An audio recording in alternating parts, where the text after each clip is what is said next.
Hey guys, I'm happy that you are here. My name is Betchoy and for today's video ay gagawa tayo ng update ng ating in-upload na video last week. So, a little bit of background muna guys. Some 7 days ago, we uploaded a video for the temporary double potting ng ating black bilite. So, update muna tayo ngayon exactly 7 days after ng outcome ng ating pag-double repotting. So sa ngayon guys, yung ating newest leaf nating black bilite ay nag-fully unfurl na siya.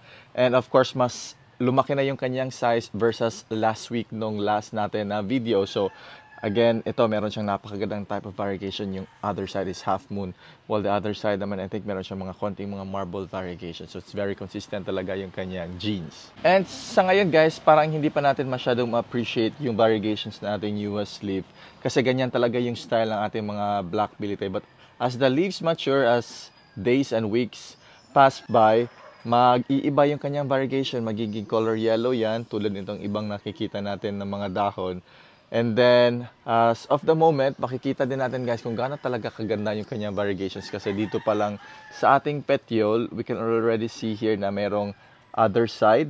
Sa left side niya ay meron siyang color brown. And then on the other side naman ay yung color green na color. So ngayon na yung ating revelation day guys. Ngayon natin malalaman kung gaano ba ka-effective yung ating temporary double potting for our black bilite. And I will be flashing sa ating video yung ating before na situation or yung ating before na picture ng ating mga roots versus the current natin na roots ng ating black bilite. So bubuksan natin ngayon para makita natin kung effective ba or hindi yung ating paggawa.